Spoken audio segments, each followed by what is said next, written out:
오늘 저는 주보 칼럼에 한국 최고의 지성으로 꼽혔던 이어령 교수를 잠시 소개했습니다. 70평생 무신론자로 살아왔던 그가 하나님 앞에 무릎을 꿇고 크리스찬이 되어집니다. 그 과정을 간략하게 소개했습니다. 이 이어령 교수가 길지 않은, 오래지 않은 교회 생활을 통하여 많은 성도들이 신앙생활하는 모습을 보면서 네 가지 유형의 그리스도인이 있음을 그는 이야기하고 있습니다. 오늘 저는 이어령 교수가 평가했던 한국 교회 교인들의 네 가지 유형의 모습을 여러분들에게 소개하면서 나는 어떤 유형의 그리스도인인가? 나는 어떤 유형을 가진 성도일까? 우리 스스로 점검하면서 나는 아직도 이 자리에 머물고 있구나. 이 유형의 자리에서 다시 하나님이 기뻐하시는 온전한 믿음의 사람으로 새로워지고 변화되어지자라고 하는 결단 속에 오늘도 하나님의 말씀을 통해 은혜 받는 귀한 시간을 갖고자 합니다. 첫 번째 유형의 그리스도인은 머리로만 믿는 그리스도인입니다. 머리로만 믿는 그리스도인. 지식, 지성을 강조합니다. 신앙은 지식으로, 때로는 이성으로, 때로는 경험으로 평가하고 판단할 수 없습니다. 그런데 머리로만 믿는 그리스도인은 모든 것을 하나님의 그 전능하심의 역사를 지식에 묶어 놓습니다. 나의 이성, 내가 배운 지식, 내가 살아오면서 경험한 경험, 거기에 하나님의 능력을, 하나님의 역사하심을, 하나님의 전능하심을 가두어 둡니다. 이게 머리로만 믿는 신앙이에요. 이어령 교수는 자기가 그런 신앙인이라는 거예요. 예수 그리스도를 믿고 세례를 받고 믿음의 길을 갔지만 한동안 자기는 지성에, 지식에, 머리로만 믿는 그리스도인이었다는 겁니다.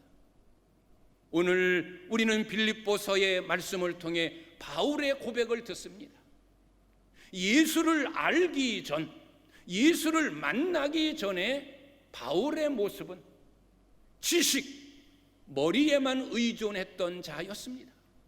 그래서 그는 입을 벌려 자기를 자랑할 때마다 자기의 지식, 나는 가말리엘 문화생이다, 나는 최고의 학벌을 가진 자다, 나의 지식을 따라올 자가 없다라는 정도로 그는 자기를 자랑했던 사람입니다.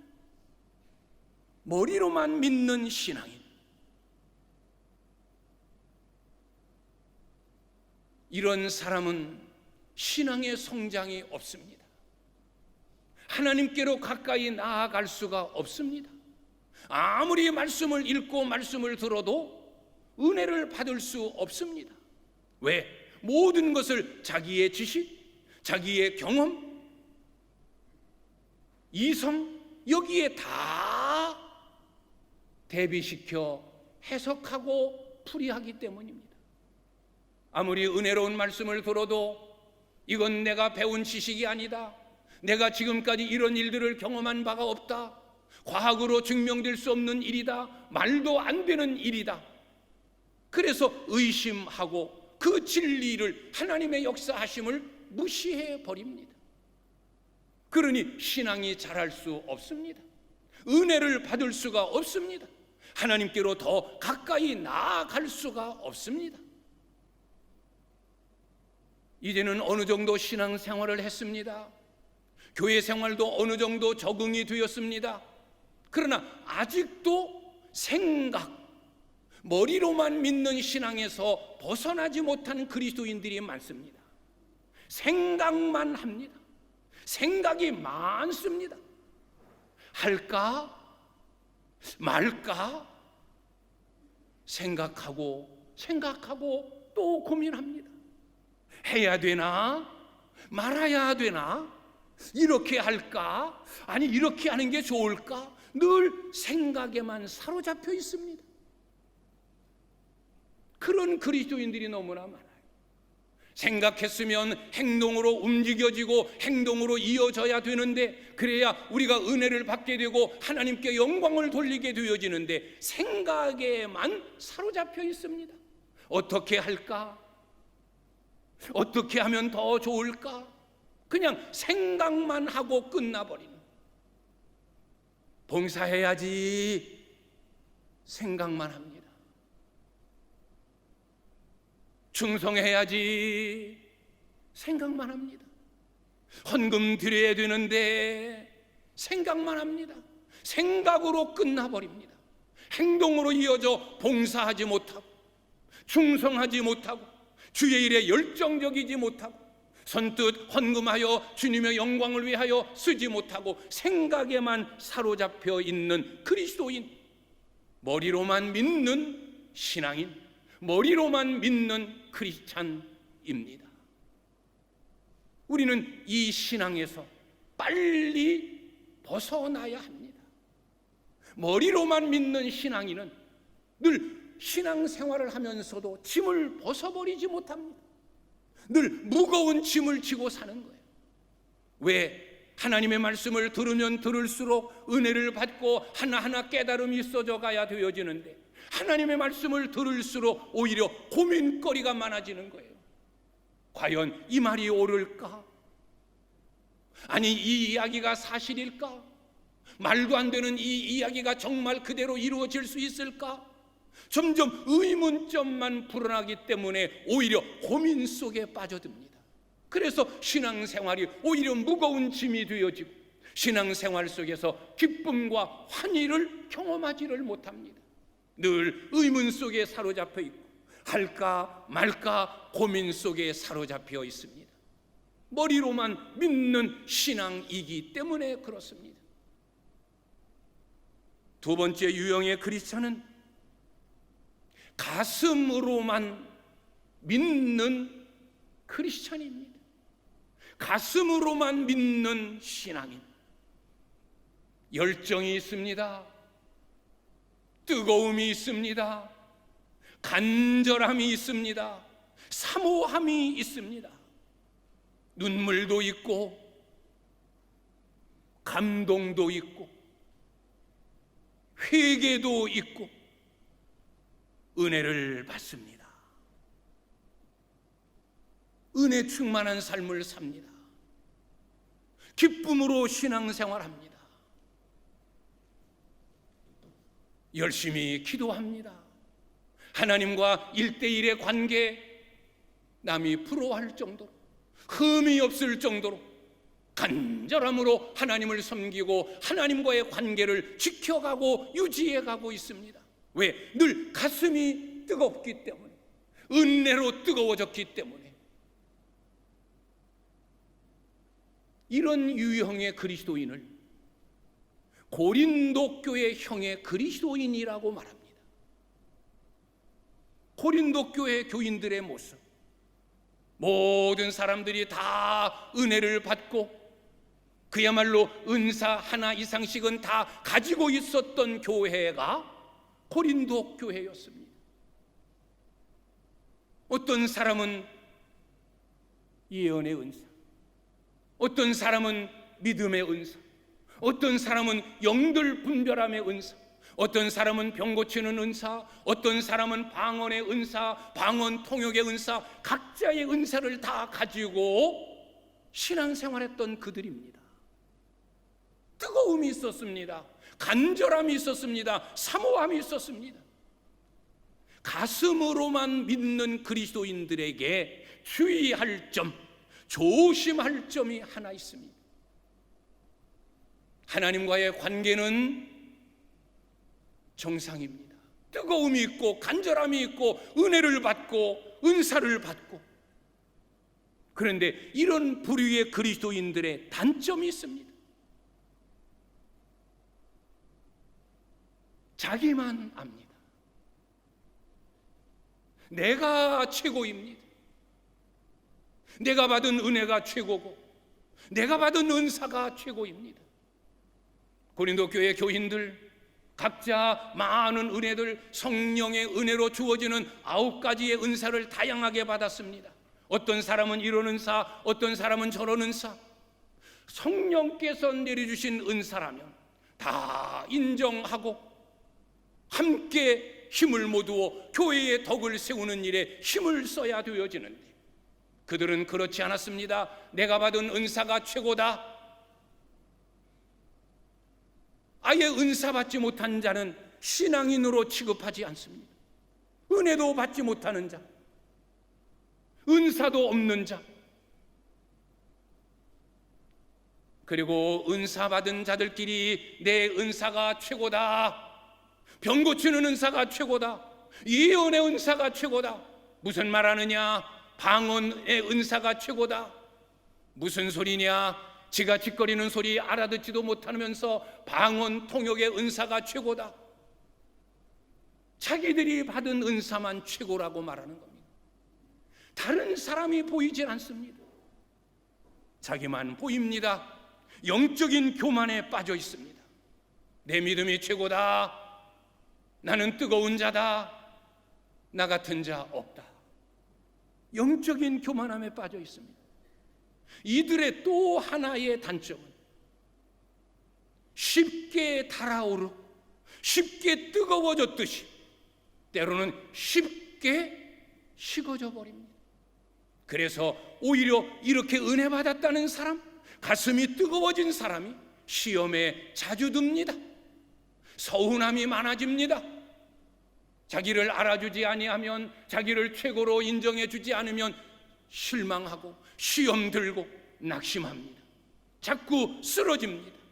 이것이 가슴으로만 믿는 신앙인의 단점입니다. 또 하나, 이들은 가슴이 뜨겁기 때문에 냉철한 판단, 냉철한 이성이 부족합니다. 그래서 귀가해야 했습니다. 여기에 은혜로운 일이 있다, 여기서 은혜 받았다 하면 그곳으로 달려갑니다. 은혜 받아보자. 저쪽에 신령한 것이 나타났다, 그쪽으로 와르르 또 몰려갑니다. 은혜라고 여겨지면, 신령한 곳이다 여겨지면 물불을 가리지 않습니다. 점을 치는 사람이 용한 점쟁이 집을 이리저리 찾아 전전하는 것처럼 은혜가 있다라고 말하면, 특별한 것이 있다라고 하면 그곳으로 달려가는, 이것이 가슴이 뜨거운, 가슴으로만 믿는 신앙인의 단점입니다. 누가 우리 주변의 이단들, 그 많은 이단들에게 속아 넘어가는가?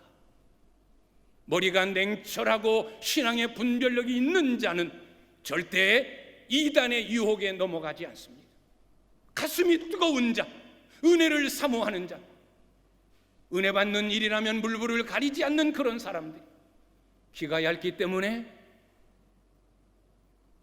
여기에 은혜가 있다면 달려갑니다.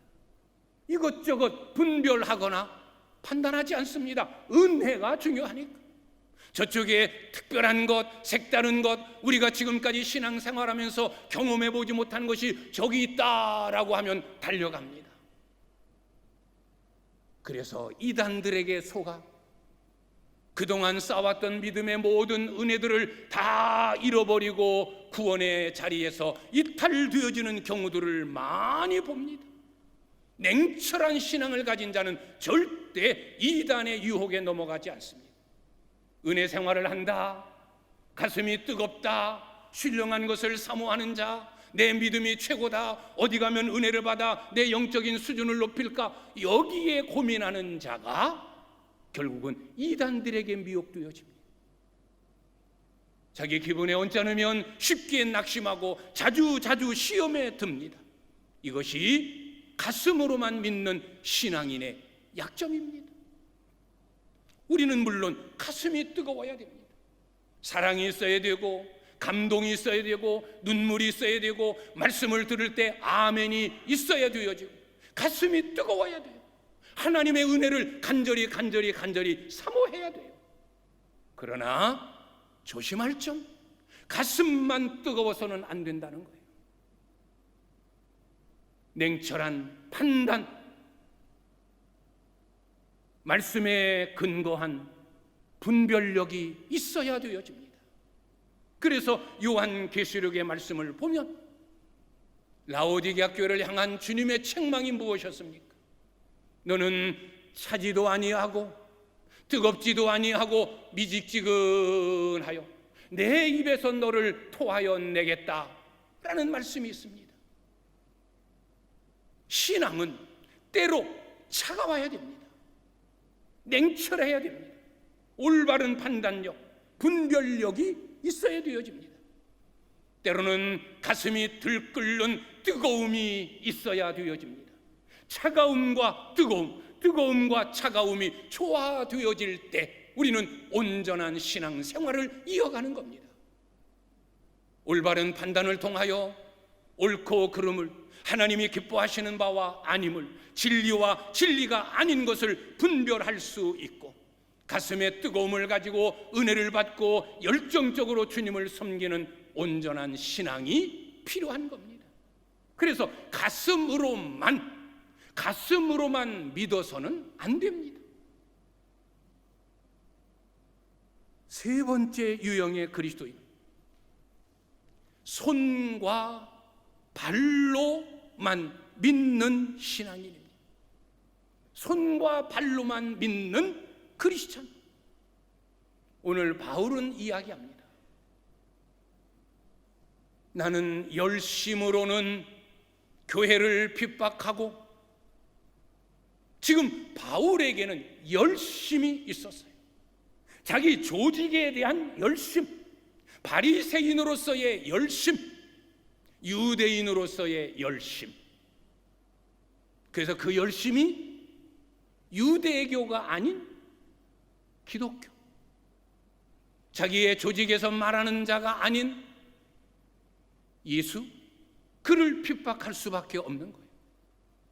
복음이 전파되어지면서 바리새인들, 유대인들, 자기의 조직에 파고 들어와 유대인들이 한 사람 두 사람 예수를 믿는 그리스도인이 되어져 가고 있는 저 교회를 그냥 두었다가는 우리 조직이 와해되어지고 무너진다, 위기감을 느끼고, 그래서 교회를 잔멸하려고 한, 교회를 핍박했던, 거기에 주동이 되고 앞장섰던 바울. 그의 열심은 교회를 핍박하는 열심이었습니다.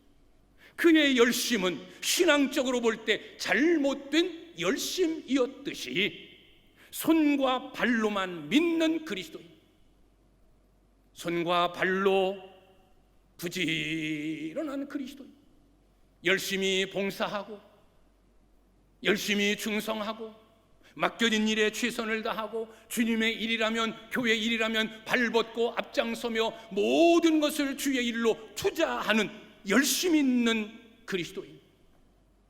교회는 이런 봉사, 이런 열심 있는, 이런 부지런한 사람들로 인하여 성장해 갑니다.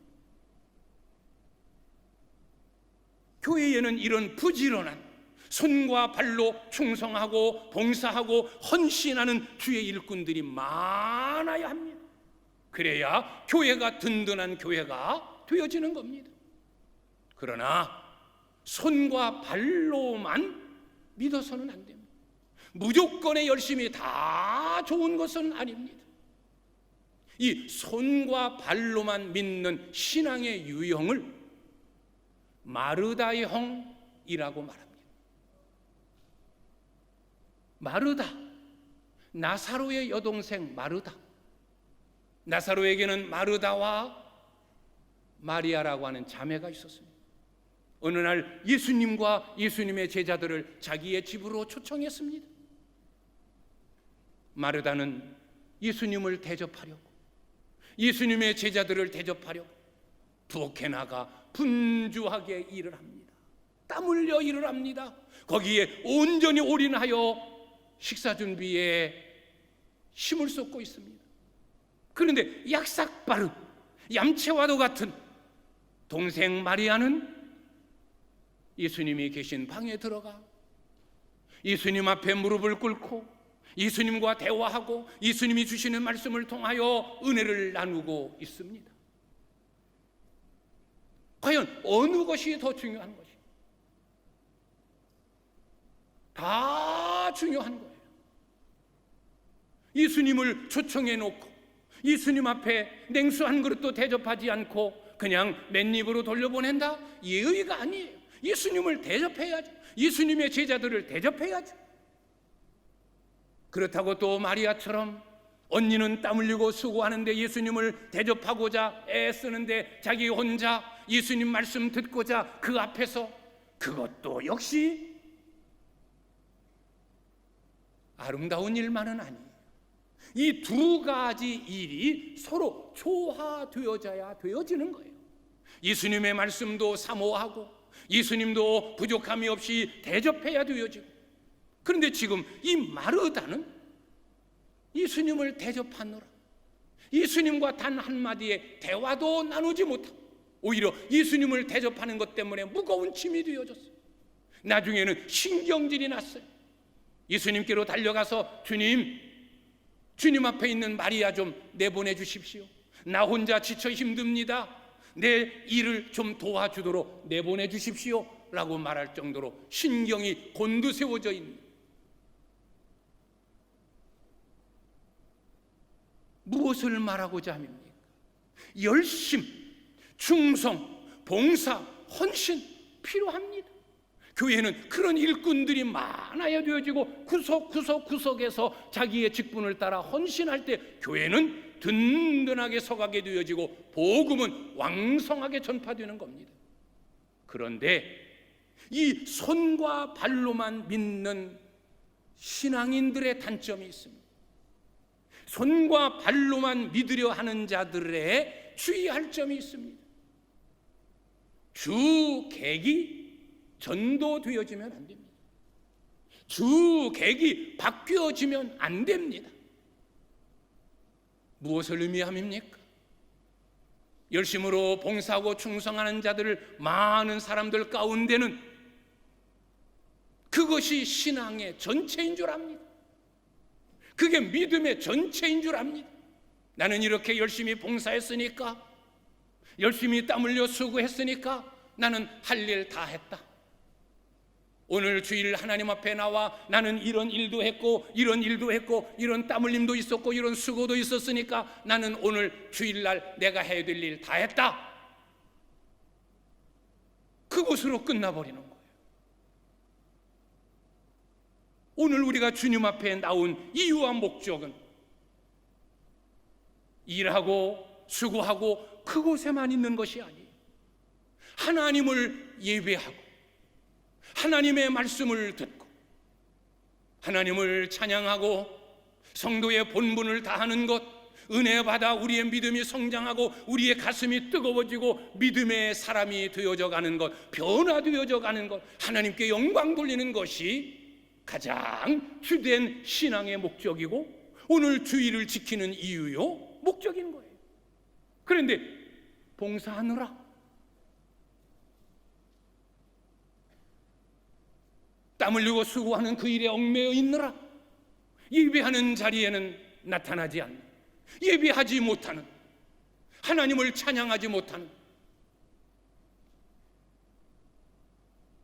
이런 경우가 많아질 수 있다는 거예요.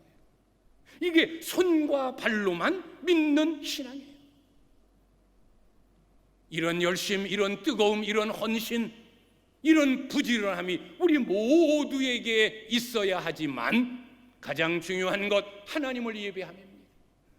예배함을 통해서 은혜 받고 가슴이 뜨거워지고 그래서 내가 주님을 위해서 헌신하고 수고하고 봉사해야지, 그냥 생각에만 사로잡혀 있는 것이 아니라 행동으로 움직여 사방에서 맡겨진 은혜들로 섬기고 봉사하다가 다시 하나님을 예배하는 시간에는 이전에 모여서 신령과 진정으로 하나님이 기뻐하시는 산 예배를 드리는 것, 이것이 진짜 믿음의 모습이에요. 예배하고 은혜 받은 것, 또 남은 시간 주님을 위하여, 교회를 위하여, 성도의 섬김을 위하여 수고하고 땀 흘리고 헌신하고, 이런 일들이 오고 가고 사이클처럼 아름답게 돌아가는 것이 참된 신앙의 모습이에요. 그래서 손과 발로만, 이 만이라는 자를 붙였어요. 손과 발로만 믿는 그리스도인. 내가 수고했으니까, 내가 땀 흘렸으니까, 봉사 많이 했으니까 나는 다 됐다, 오늘 주일 내가 해야 될 일 다 끝났다 라는 것으로 끝나버리고 마무리하는 이런 신앙은 바뀌어져야 하는 신앙입니다. 머리로만 믿는 신앙, 가슴으로만 믿는 신앙, 손과 발로만 믿는 신앙, 다 필요한 신앙이지만 이제는 이것이 하나가 되어지고 연합이 되어져야 되고 혼합이 되어져야 됩니다. 그래서 네 번째 유형의 크리스찬은 온 몸으로 믿는 크리스찬. 온 몸으로, 때로는 냉철한 머리로 옳고 그름을, 진리와 비진리를, 하나님이 기뻐하심과 하나님이 싫어하시는 일, 선과 악을 냉철하게 분별하여 하나님이 기뻐하시는 일, 진리에 속한 일, 의로운 일, 성도가 감당해야 될 뜨거운 가심을 가지고 열정적인 마음으로, 간절함으로 사모하는 마음으로 은혜를 받고 주님을 섬기는 겁니다. 은혜 받고 그냥 있는 것이 아닙니다. 은혜 받았으니까 다시 주님을 위하여, 교회를 위하여, 성도들을 위하여 다시 돌려드립니다.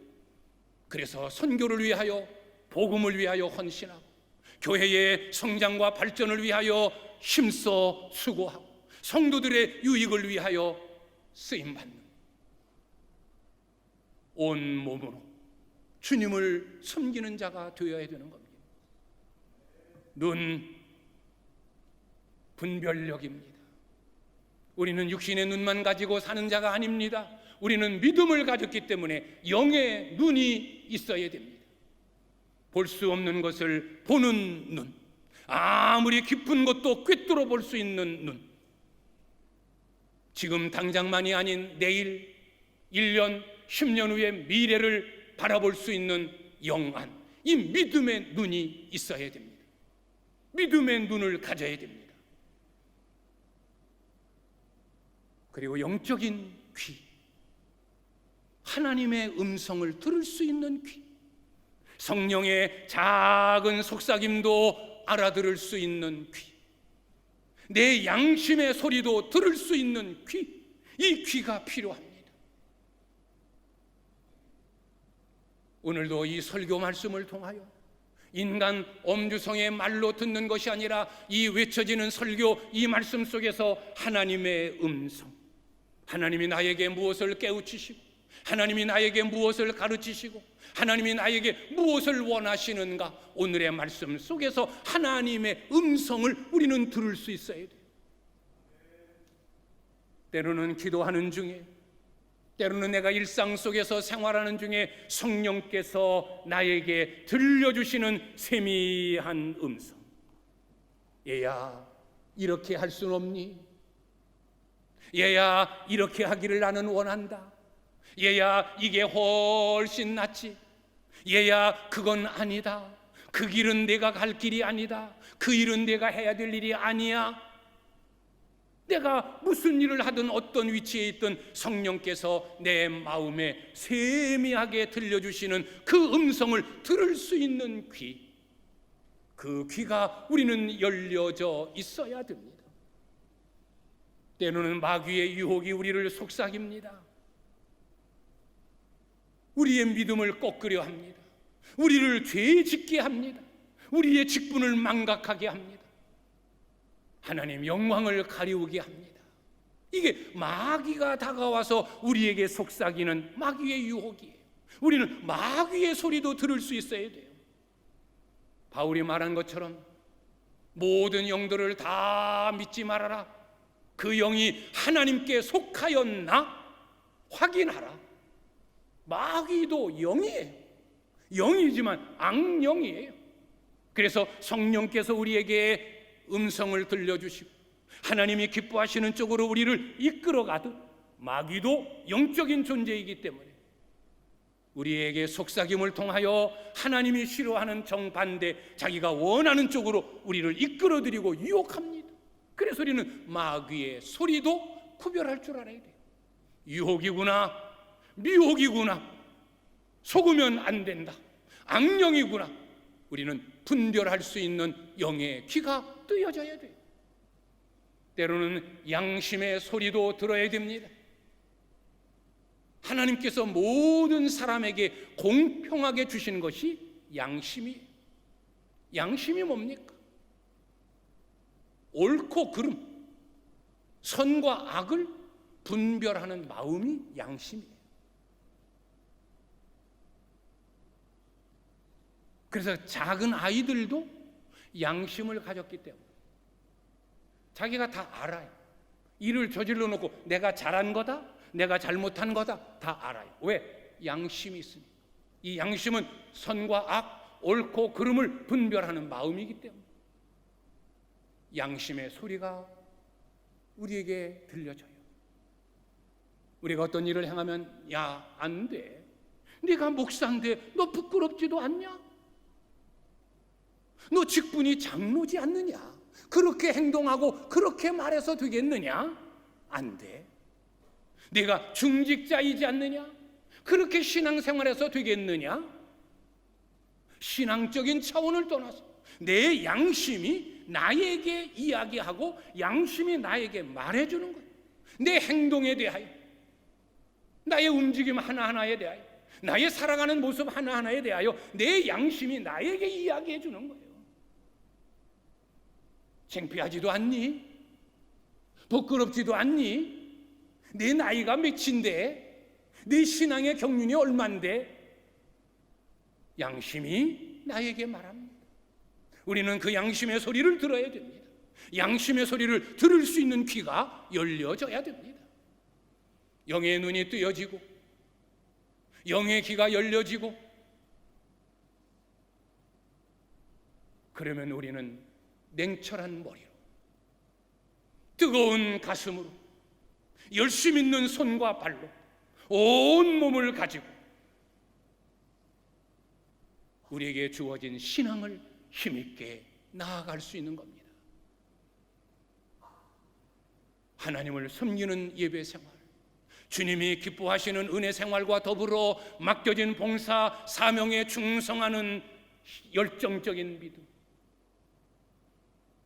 때로는 뜨거운 가슴을 가지고 은혜 받고 냉철한 머리로 판단하여 그것이 행동으로 옮겨지고 신앙의 연륜이 깊어져 갈수록 머리로만 믿었던 것, 이성으로만 깨달으려고 했던 것, 경험에 대비하여 모든 것을 주관하려고 했던, 머리로만 믿었던 이것이 이제는 하나하나 무너지고 깨져서 이 지성이 영성으로 바뀌어지는 이 여론 교수의 마지막의 삶이 지성에서 영성으로 해요. 지성에서 영성으로. 나는 70년 생애를 지성으로만 살아왔다. 그러나 이제 나는 예수 그리스도를 알고 예수 그리스도를 통하여 세례를 받았고 이제는 어느 정도 신앙의 경험을 가진 자니 이제는 영성으로 바뀌어져야 된다. 그래서 그가 남긴 유명한 말이 있어요. 오늘 칼럼 마지막 부분에 제가 그 글을 실었어요. 의문은 지성을 낳고 믿음은 영성을 낳는다. 하나님의 말씀을 들을 때마다 의문을 갖고 정말 그럴까 아닐까 자꾸 의심을 품고 경험에 비추어 생각하게 되어지면 그건 더 머리로만 믿으려는 신앙인이 될 수밖에 없어요. 모든 걸 믿음으로 받아들이는 것. 나는 할 수 없으나 하나님이시니까 못할 일이 뭐 있느냐, 그분은 전능하신 분이다. 다 믿음으로 받아들이고 믿음으로 해석하면 영성으로 바뀌어지는 거예요. 지성에서 영성. 우리는 머리로만 믿던 신앙에서 이제는 냉철한 머리와 함께 뜨거운 가슴을 갖고 은혜를 사모하고 영적으로 충만하고, 그러나 쉽게 달아오는 냄비처럼 쉽게 식는 것이 아니라 그 믿음 이어가고 흔들리지 않고 시험 들지 않고 낙심하지 아니하고 그 뜨거웠던 가슴을 나 혼자 끌어안고 하나님과 나와의 관계는 끝. 이제는 몰라, 그게 아니라 이제는 손과 발로 교회를 위하여, 복음을 위하여, 성도들을 위하여, 이웃을 위하여 헌신하고 충성하는 부지런한 신앙으로 옮겨져야 하는 겁니다. 머리로, 가슴으로, 손과 발로 온 몸이 조화되어서 아름다운 신앙으로 전진해 가는 우리 귀한 성도님들이 되시기를 바랍니다. 지성에만 얽매인 머리로만 믿는 신앙의 유형, 가슴만 뜨거웠지 자기만 아는 영적 교만에 사로잡혀 있는 가슴으로만 믿는 신앙의 유형, 주객이 전도되어 은혜 받는 일에는 뒷전이요, 손과 발로만 그냥 봉사하고 열심을 다하고 땀 흘렸으니까 나는 다 됐다 라고 끝나는 것이 아닌, 이제는 온 몸, 머리도 가슴도 손과 발도 내 온 몸 들여 주님을 힘있게 섬겨가는, 그래서 내 신앙도 은혜롭게 성장하고 나로 인하여 복음도 교회도 더 부흥하고 나로 인하여 성도들에게까지 은혜와 덕을 끼치는 아름다운 신앙으로 살아가는 우리 귀한 성도님들이 다 되실 수 있기를 주님의 이름으로 축원합니다. 기도하겠습니다.